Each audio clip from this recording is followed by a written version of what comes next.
Yeah, oh my God. Well, okay, yeah. So I want to get to Marchand in a sec, but you brought up Mikko Rantanen. What do you think's going to play out here? Because here's my thing. I think Carolina gets some of the most favorable coverage out there, and I get it because they've structured their team very well. But if they miss out on this and they have to trade Rantanen, there's got to be some critiques on this because this would be 2 years in a row that, I mean, I guess they could get something for Rantanen at the deadline, but remember they lost out on Jake Getzel last year, not being able to re-sign him. If they can't take advantage of this, if they don't get a good return for Rantanen or they can't sign him, I think there's got to be some criticisms there on that deal, in my opinion.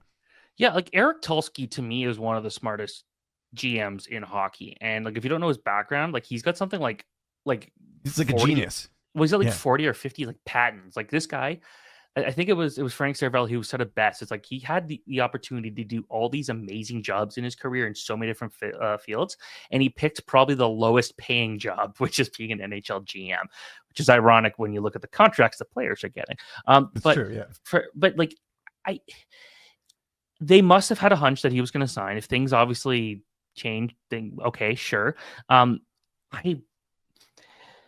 It's interesting, man. Like Randon has an opportunity to like maybe he's just jaded, like from the fact that he would love being in Colorado, love playing with Nathan McKinnon, and like maybe nothing else was going to like suffice there. But in the case here, it's like, yeah, like trading away Martin Netchus, who was going to cost him a lot of money. That's difficult, but I think that you can look at this and say, okay, well, if we can't get Randon, maybe we can get 2 players for that range. So maybe they go out and get a Brock Besser, and maybe they go out there and get, maybe they get Claude Giroux. Maybe they get a guy who can go out there and be there. Like the Hurricanes have a good enough team that if they lost Randon and they obviously lost Martin Netchus, I still think they'll be able to kind of manage it well enough to still be competitive. But you're at a point here where your main goalie is Freddie Anderson. He's not been healthy pretty much his entire time he's been in the Hurricane system.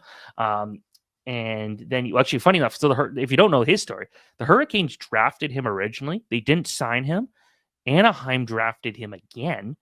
Goes to Anaheim. Yeah, so he was actually originally Carolina property. So it was hilarious when they signed him. It's like, you guys already had him at some point and you didn't want him. But with them, it's like that's a team that you still want to be able to be competitive the next couple of years, knowing that okay, your Kochetkov might be your starting goalie when you actually can make that next step. But this is a good time to make that happen. And Randon is the best player on the trade market right now. No question about it, in my opinion. And they got to be listening to it. But the fact that they just traded for him, I feel like almost hurts his trade value. So we'll see what happens here. But yeah, like there'll be a lot of criticism.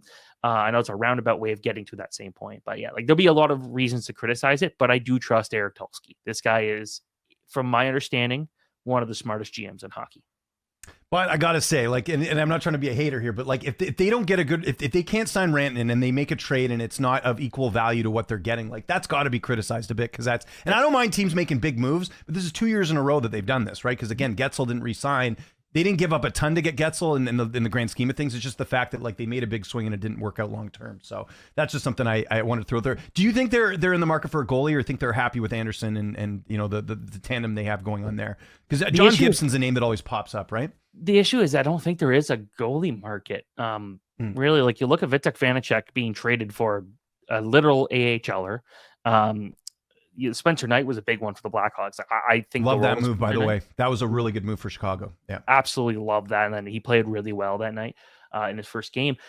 So I look at this and saying, there's just not much to trade for. Like John Gibson is way too hot and cold, I think, for any team to be too truly in love with that. I think the fact is that you just need one of those goalies to get hot. And Freddie Anderson, you want him to, like, he's your starting goalie. He is your best goalie you have. If he's not healthy, Kochetkov's a really good backup. Like, statistically, been one of the better young goalies in the NHL the last couple of years. So I don't think it's a doom and gloom. Like, you'd be looking for a third string guy, but like, I don't know who that guy is. Like, do you get Daniel Vladar, or then you just wasted an asset to have a guy who's capable of playing a lot of games, probably serving as your third goalie? So, it'll be interesting to see what they do there. But I don't think they're going to give away an asset to get a guy who is kind of your third goalie at that point. And because when Anderson's good, he's good. And he last year in that short span before the playoffs was one of the best goalies in the NHL. So as long as he can stay healthy, I'm not concerned about that.